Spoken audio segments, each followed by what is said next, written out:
Meus irmãos, bom dia. Graça e paz do nosso Senhor Jesus Cristo. Abra sua Bíblia, por favor. Na carta do apóstolo Paulo a Filemon, só tem um capítulo, nós leremos os versos de número 23 e 24. Filemon, versículo 23 e 24, meditaremos nesse texto nessa manhã, com a graça do nosso Senhor. Carta do apóstolo Paulo a Filemon, os versículos são os versículos 23 e versículo de número 24.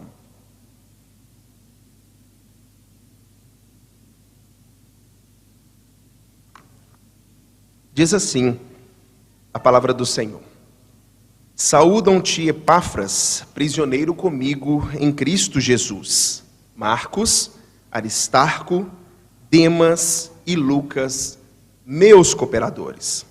Repetindo, saúdam-te Epáfras, prisioneiro comigo em Cristo Jesus, Marcos, Aristarco, Demas e Lucas, meus cooperadores. Espírito Santo, Tu és Senhor sobre esta igreja, e Tu conheces o coração de cada um e sabe da necessidade dessa palavra. Vem de encontro, Senhor, à vida de todos que aqui estão, e que gere frutos de arrependimento, frutos que glorificam o Teu santo nome. Na dispensação do Teu Espírito, assim eu me coloco como ministro e suplico o Teu favor sobre minha vida e sobre a vida do Teu povo, para que sejamos não apenas ouvintes, mas praticantes da Tua boa palavra.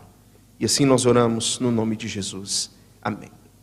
Meus irmãos, alguém disse certa vez que o mais importante não é como começa, mas sim como se termina uma jornada.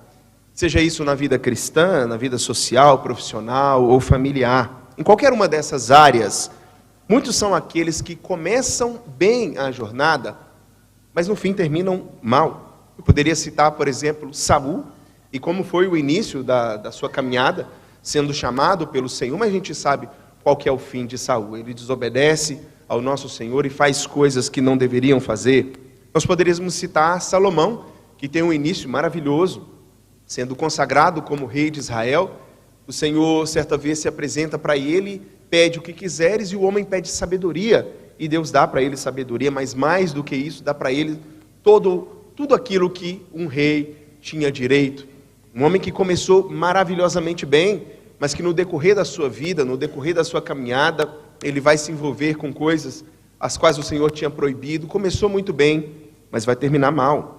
Eu poderia citar Geazi, que era servo de Eliseu, que era candidato, estava estudando para poder ser um profeta, possível sucessor de Eliseu, mas em determinado momento ele, encantado pela possibilidade de obter riquezas, ele prefere essas riquezas à ação do Espírito, e o fim dele é um fim trágico, recebendo lepra, tendo lepra por toda a sua vida. Eu poderia citar Judas, que caminha com o nosso Senhor, Judas Iscariotes, que caminha com o nosso Senhor por 3 anos e meio, e começou muito bem, mas o fim da sua caminhada foi simplesmente terrível. E entre esses nós poderíamos citar também um desses homens que é citado no texto que nós fizemos a leitura nessa manhã, que é esse homem chamado Demas. Nós temos poucas informações a respeito de Demas, contudo as que nós temos são suficientes para poder dizer que ele se encaixa nesse perfil de que começou bem, mas terminou mal. Eu gostaria de nessa manhã refletir com os irmãos sobre a vida desse homem, sobre a vida de Demas, na tentativa de nós extrairmos aqui algumas lições bem práticas, que possam servir de edificação e principalmente, meus irmãos, de despertamento para a minha vida e para a sua vida. A vida de Demas, ela é bem clara. São 3 estágios da vida desse homem, e é muito comum. Por que eu faço questão de trazer essa mensagem nessa manhã? Porque é muito comum os 3 estágios da vida de Demas serem vistos na vida de cristãos, ainda hoje no nosso tempo. Primeira fase que nós observamos é a fase do primeiro amor. É a fase do primeiro amor. Segundo alguns estudiosos, a carta de Paulo a Filemon, que é essa que nós fizemos a leitura nessa manhã, ela foi escrita quando ele estava preso em Roma, e isso ali é por volta do ano 60, 61, vamos colocar no ano 60. E aí, ao encerrar a sua carta, como ele faz em todas as outras, Paulo se despede do destinatário, é o que nós lemos aqui, e ele envia saudações daqueles que se encontravam com eles. daquele que se encontrava com ele na caminhada. E essa é a saudação que ele faz a Filemon, que nós vimos aqui. Saúdam-te, Epáfras, prisioneiro comigo em Cristo Jesus. Certamente Epáfras estava ali, realmente junto com Paulo na prisão, mas também tinha Marcos, Aristarco, Demas e Lucas. E o apóstolo Paulo vai dizer que eles são meus cooperadores. São meus cooperadores. Esse time aqui de 5 homens, corajosos e destemidos, eles são chamados de uma maneira muito carinhosa, são meus cooperadores, dando a entender aqui a Filemon, que se a palavra de Deus estava sendo difundida da maneira como estava, ele não estava fazendo isso de maneira isolada. O apóstolo Paulo nunca rogou para si o tal, não, ele sempre distribuiu os louros do seu trabalho. E aqui, irmãos, ele faz questão de mostrar que ele não era o único na exposição da palavra, que ele não era o único que estava naquele trabalho, mas haviam ali cooperadores com ele. Se a palavra estava sendo difundida, não era sozinho, pelo contrário, ele contava com o apoio, com a cooperação de irmãos aguerridos que, por amor de Cristo, estavam se lançando ao mundo para proclamar as boas novas de salvação em todos os lugares, assim como o apóstolo Paulo estava fazendo. Aliás, irmãos, assim, tem uma pergunta aqui: quantos dos irmãos já ouviu algo a respeito de Aristarco? Né? Já ouviu alguma coisa a respeito de Demas, de Epáfras? A gente não escuta a respeito desses homens, mas foram determinantes na proclamação do Evangelho, principalmente ali naquele contexto de igreja primitiva, as coisas tão embrionárias como estavam. São pessoas, irmãos, anônimas, mas que foram instrumentos nas mãos do Senhor. E eu pergunto, quantas são essas?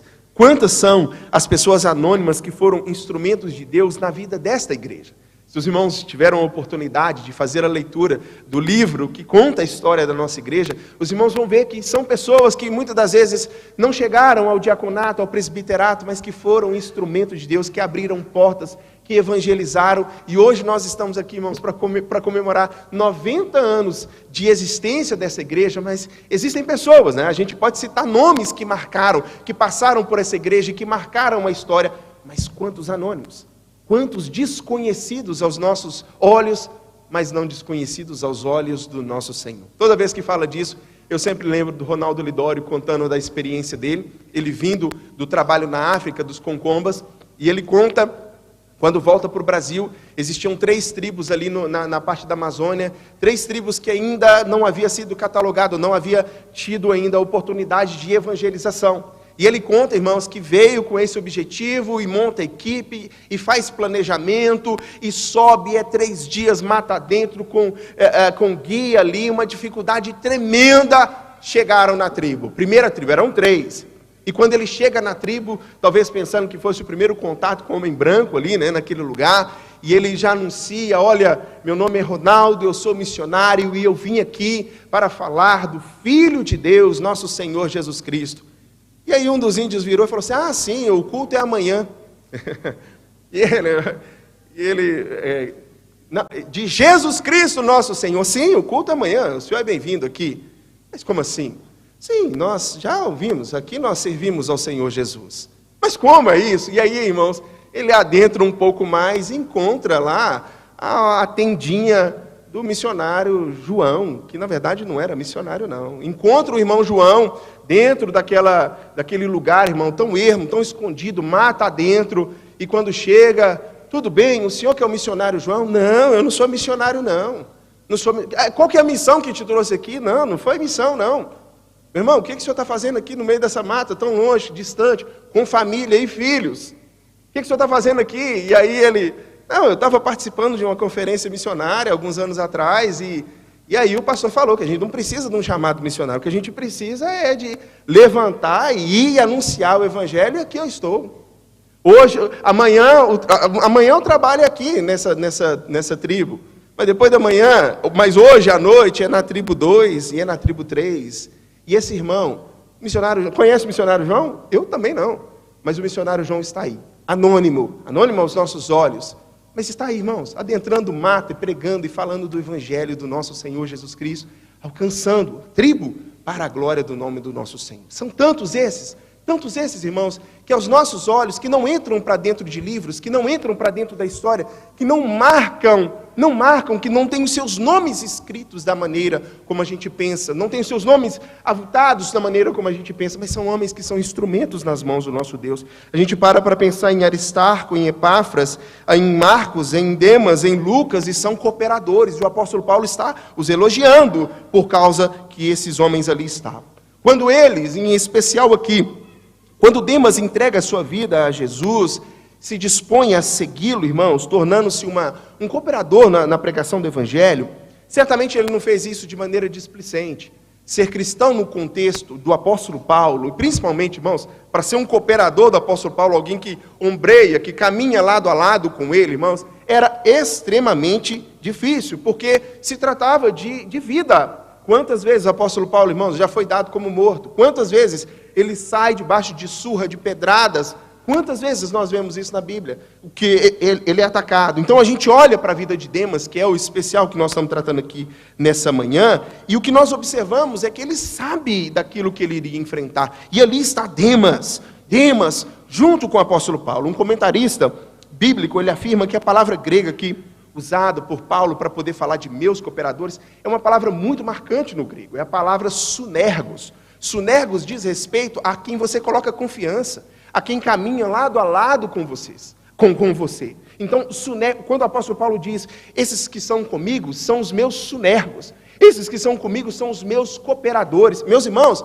ele está dando honra para a vida desses homens, porque você não se usava essa palavra para qualquer pessoa, mas para aqueles que realmente estavam com você, que estavam com ele na batalha, aqueles que caminhavam lado a lado com ele na batalha. Certamente que você tem uns sunergos e você já pensou nesse, no qual que você pode confiar, no qual que você pode abrir o seu coração, é companheiro de trabalho, é companheiro de sofrimentos. E a gente olha aqui para Demas, irmãos, e essa primeira fase de Demas é a fase do primeiro amor, é a fase de que muitos de nós passamos, ou quem sabe estamos passando nesse momento, assim seja, principalmente logo depois do nosso encontro com Jesus Cristo. Quando a gente encontra com o nosso Senhor, irmãos, é aquele amor à primeira vista, né? É o amor que invade o nosso coração, e a gente tudo que a gente quer é falar de Jesus para as pessoas, a gente quer demonstrar o nosso amor para as pessoas, é a fase que nós chamamos de primeiro amor.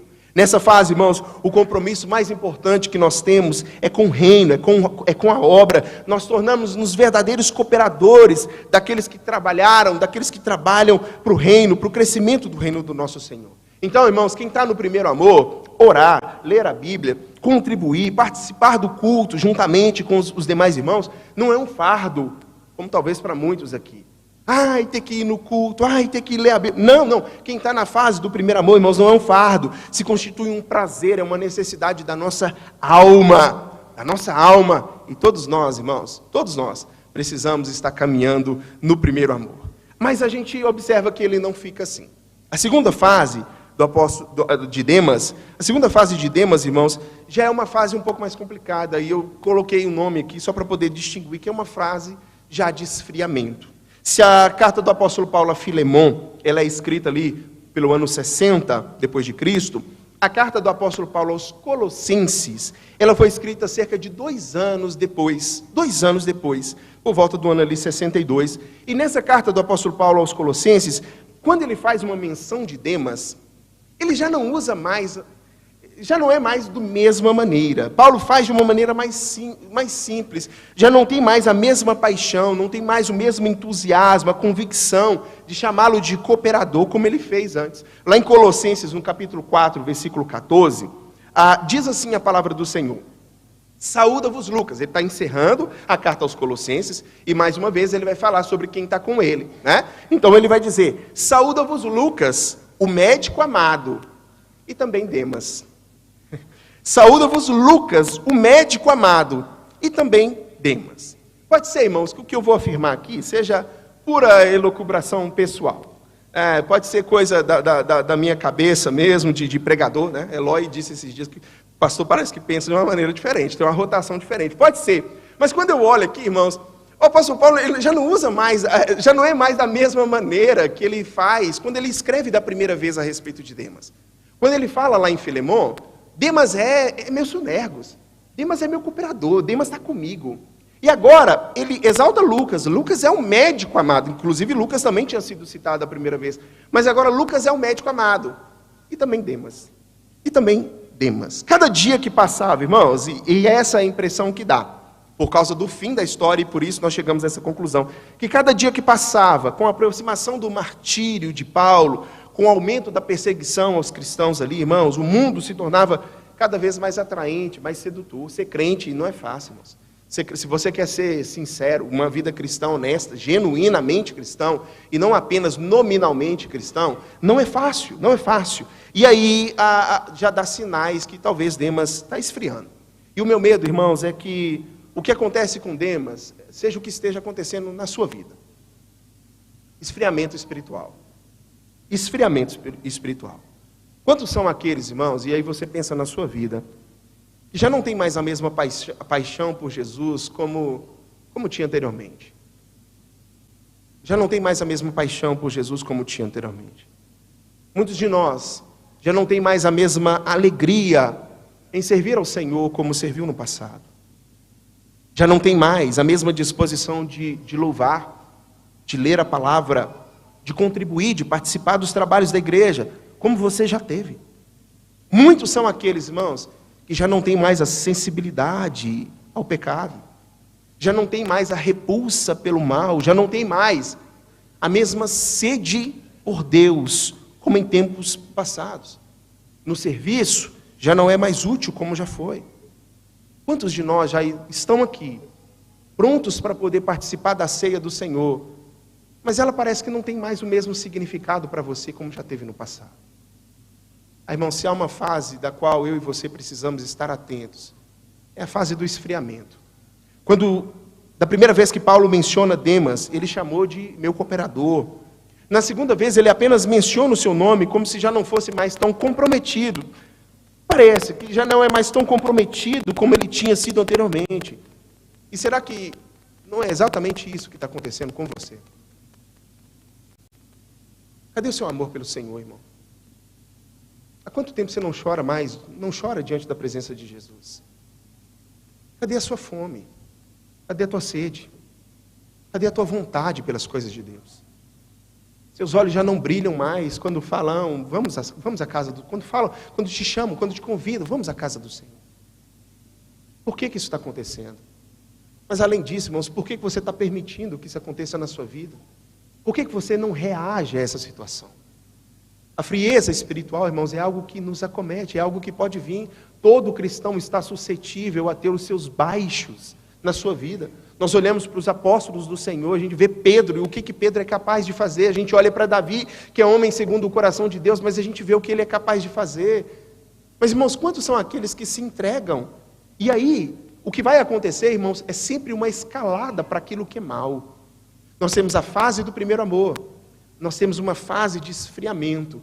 E se nós não agirmos, se não houver da nossa parte, irmãos, um interesse de retorno, um interesse de busca, um interesse de estar aos pés de Jesus, de voltarmos à comunhão com o Senhor, irmãos, o que vai acontecer é a terceira fase, que é a fase do amor ao mundo, do esquecimento do nosso Deus.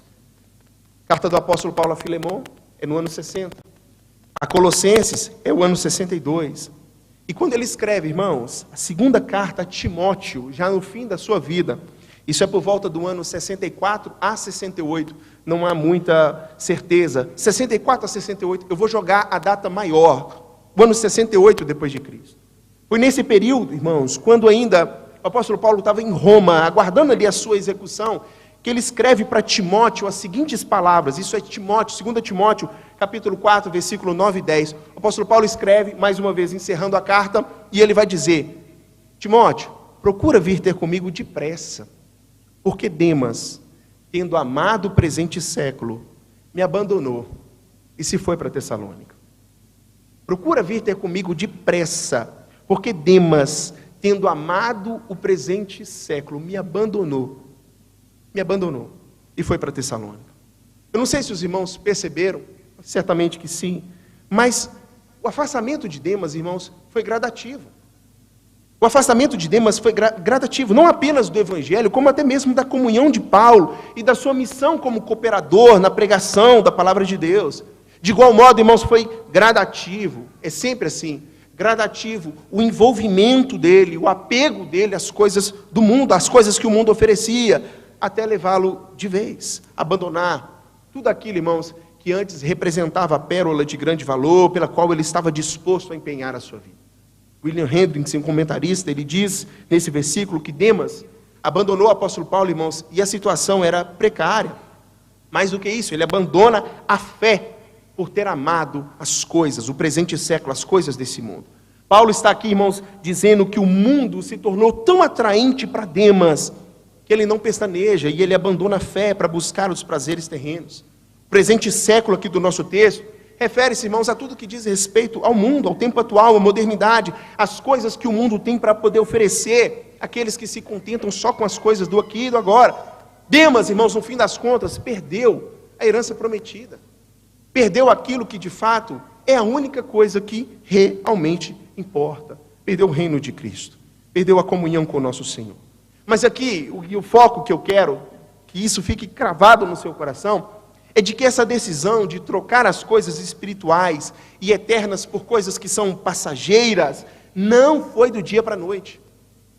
Não foi do dia para a noite, irmãos, que Demas deixa de ser Sunergos para ser alguém que abandona. Deixa de ser meu cooperador, ou que ombreia comigo, que caminha lado a lado comigo, irmãos, para ser alguém, irmãos, que abandona, um apóstata da fé. Não é. A mudança é sempre lenta e progressiva. Sempre dessa maneira. Ninguém aqui, irmãos, vai tropeçar numa montanha. Nós não tropeçamos em montanhas, mas nós tropeçamos em pedrinhas, dia após dia. Jonatas, a gente vai deixando de ler a Bíblia. E aí, 2 dias depois, você diz, meu Deus, eu não li a Bíblia. E aí você lê a Bíblia. Mas daqui a pouco, passa a ser 3, 4, 5, 7 dias. De domingo a domingo, e você não deu você não leu, você não meditou, você não teve um momento devocional. E aí, irmãos, mais uma vez, a primeira vez dói, mas da segunda já não dói mais tanto, e vai cada vez mais, tomando conta do nosso coração, e a gente passa, irmãos, a agir de maneira mecânica, a nossa fé vira mecânica, as nossas obras viram mecânicas, e a gente vem pela igreja mais pelo ritual, do que pela paixão, do que pelo amor, do que pela obediência, do que pelo desejo. A gente não tem a coragem de fazer como Davi no Salmo 63, Senhor, eu te amo. Como é bom estar em tua presença, como é bom estar na tua casa. Meus irmãos, aí já não dói mais. E aí, Fabiana, quando não dói mais, as coisas no mundo ficam mais atraentes, irmãos. A faculdade fica mais interessante, os amigos ficam mais interessantes, a programação, a festa que está para vir, o acampamento que está para vir, essas coisas ficam mais interessantes, irmãos, do que a pérola de grande valor que é Jesus Cristo. Relacionamento fica mais importante, tudo fica mais bonito, tudo fica mais belo, quando Jesus Cristo é deixado de lado, e mais uma vez, isso não é da noite para o dia, isso é uma escalada, você está descendo os degraus da sua comunhão com Cristo, e aí, Peralta, o que dói no coração de um pastor, o que dói no coração de um pai, de um irmão, é ver que muitas das vezes você já identificou que você está frio espiritualmente, mas você não fez nada, você não se arrepende, você não volta à comunhão, você não busca, a igreja se tornou opcional, o culto se tornou opcional para você, e tudo bem, você só toca o barco e vai vendo no que as coisas vão dar. Irmãos, é sempre assim, é de maneira progressiva. Se você vê Gênesis no capítulo de número 13, fala a respeito de Ló, o momento que ele deixa de caminhar com Abraão, e ele vai ali, para a parte de Sodoma e de Gomorra. Gênesis no capítulo de número 13, irmãos, no versículo de número 10, atenção a esse texto que fala, levantou Jó os olhos e viu toda a campina do Jordão aqui, só para você lembrar, Abraão chegou e falou, olha, se a gente continuar junto aqui, é muito seu gado, é muito meu gado, nossos pastores estão tendo problema, pode escolher, se você for para as montanhas, eu vou para o vale, se você for, ok, escolhe, e aí levantou Ló os olhos e viu toda a campina do Jordão, que era toda bem regada, antes de haver o Senhor destruído Sodoma e Gomorra, e aí a campina era como o jardim do Senhor, como a terra do Egito, como quem vai para Zoar. Então Ló escolheu para si toda a campina do Jordão e partiu para o oriente. Separaram-se um do outro. Habitou Abrão na terra de Canaã e Ló nas cidades da campina. E aí o texto vai dizer para nós: e ia armando as suas tendas até Sodoma. E ia armando a sua tenda até Sodoma. Você pode observar que Ló não deixa a companhia de Abraão, seu tio, e foi morar de vez em Sodoma. Mas cada dia que passava, ele se aproximava mais daquela cidade que era odiada ao ponto de Deus fazer o que fez com eles. E é sempre assim. É sempre assim. Nós olhamos, irmãos, para as coisas do mundo, e cada dia que passa a gente dá um passinho em direção às coisas do mundo. E vamos, irmãos, caminhando em direção às coisas do mundo, sem preocupação no nosso coração. Até que de repente a gente esbarra em Sodoma e diz: já que eu estou aqui, façamos como os de casa. E está você, irmãos, assentado na mesa, comungando com ímpios, e não tem dor no seu coração. Queridos, a frieza espiritual, ela vai tomando conta do nosso coração, e aos poucos, e em nome de Jesus, essa mensagem vem ao seu encontro, para poder falar para você: acorda em nome de Jesus. Desperta em nome de Jesus. Desperta, porque a sua fé está por um fio, e você não está se preocupando com isso. Seu desejo mais, o seu amor pelo Senhor já não é mais o mesmo, e você não está preocupado com isso. Por quê? Por quê? Em nome de Jesus, a sua família está sendo destruída, às vezes não é nem com você. Você está vendo o seu filho, você está vendo o seu irmão, você está vendo o seu esposo, a sua esposa, com a fé minguando, com a fé, irmãos, no chão, esfarelada, e você não faz nada pelo seu próximo, você não faz nada por ele.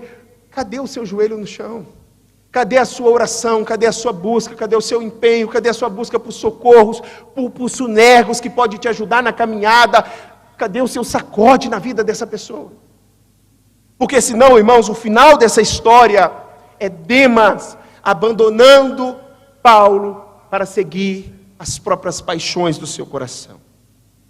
Segundo o comentarista bíblico, o mesmo verbo usado para falar do amor de Demas pelo Senhor, irmãos, pela sua palavra, é usado para poder falar do seu amor e da sua paixão pelo presente século, o que levou a abandonar o apóstolo Paulo na sua vida.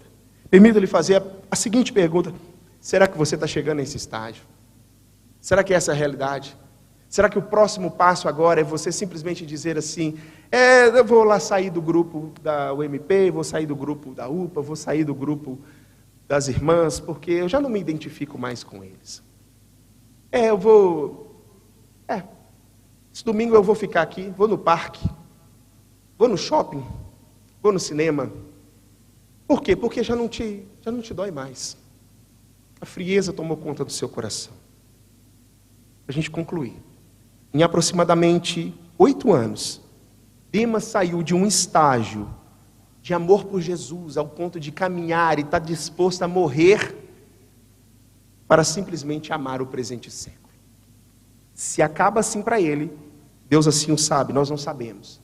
Mas o que está diante dos nossos olhos é simplesmente Demas abandonando o Senhor Jesus Cristo, para poder viver a vida para si mesmo. Será que você pode dizer que o seu relacionamento com Jesus está esfriando dessa maneira? Ou chegou nesse ponto aqui, que você já não se importa mais com isso? Já se tornou indiferente por essa situação? Deus assim sabe. E que Deus, em nome de Jesus, desperte o seu coração. 3 rápidas aplicações, só para que você possa meditar. Primeiramente, não há vida espiritual sem relacionamento particular. Você precisa reacender a sua vida devocional e a sua vida devocional privada. Não há vida espiritual sem relacionamento particular. Você precisa amar a Deus dentro da sua casa. Você precisa amar. E o que eu estou querendo dizer com isso? Que precisa ser, querido, a sua busca além do culto público. Você precisa entrar para dentro do seu quarto, fechar a sua porta e ter o seu momento de comunhão com o Senhor. Rogar ao Espírito Santo: Espírito Santo, sopra sobre mim as brasas que estão para poder apagar. Eu preciso de Ti, Espírito Santo. Reaviva o meu coração, reaviva o meu interior, eu preciso. E aí, irmãos, não há vida espiritual sem relacionamento particular. Às vezes, tudo que você vive, tudo de Deus que você sabe, tudo de Deus que você vive, é só no momento em que você está em comunidade, irmãos. Isso é um erro. Porque, irmãos, não dá para nós vivermos uma vida sem relacionamento particular com o Senhor. Segundo, não há vida espiritual sem relacionamento comunitário. E isso serve para você que não tem preocupação com a igreja. Isso serve para você que acha, irmãos, que eu não preciso cultuar, eu não preciso ter irmãos, eu não preciso. E aí, ninguém sente a sua falta, porque você não se dá na comunhão, você não se importa com a comunhão. Mas estar aqui, irmãos, estar aqui é responder o chamado de Deus, o chamado para que a igreja, um chamado comunitário. Estar aqui hoje, irmãos, importa para o nosso Senhor, e importa para a sua vida espiritual. O culto ao Senhor, ele precisa ser prestado em comunidade também, ofertado ao Senhor como Deus ordena assim na sua palavra. A igreja é um instrumento de fortalecimento ao meu e ao seu coração. Nós precisamos do culto ao Senhor, nós precisamos da igreja de Cristo Jesus, de irmãos que caminham conosco lado a lado, de cultuar e de bendizer o nome do Senhor Jesus Cristo.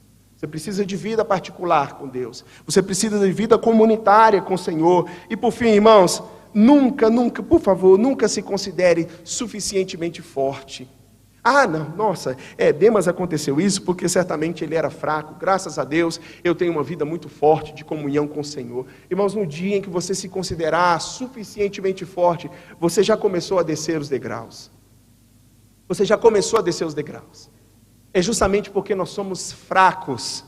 É justamente porque nós somos fracos que nós oramos no nosso particular, que nós buscamos no nosso particular. Por isso que nós nos reunimos como povo de Deus de maneira comunitária, porque eu não sou forte, eu não consigo vencer por mim mesmo. Irmãos, não é sobre nós, mas é sobre a obra de Jesus, a obra do Espírito Santo operada nos nossos corações. E graças a Deus Ele opera. Para você que está aqui e tem se identificado de maneira fria, para você que está aqui, talvez você recebeu um convite, nem queria estar aqui neste lugar, e está se identificando como alguém que está amando o presente século. Querido, em nome de Jesus, a porta da graça está aberta, não está fechada, você tem vida, você tem a oportunidade nessa manhã de dizer: Jesus, eu me arrependo, toma o meu coração, sopra em mim, Senhor, o Espírito de vida, reaviva a minha alma, reaviva o meu espírito diante do Senhor, eu preciso de Ti. Essa porta da graça está aberta, nós participaremos agora do Evangelho visível aos nossos olhos, comendo do pão e bebendo do cálice, mas por favor, não toque de maneira indigna no corpo de Cristo. Suplica ao Senhor Deus, faz brotar o real sentido, o propósito. Não me permita comer desse pão, Senhor Deus, como se fosse só um ritual vazio, mas Pai, que eu verdadeiramente ame ao Senhor com todo o meu coração. E se é esse o desejo do seu coração, por favor, fique de pé, eu quero orar com você.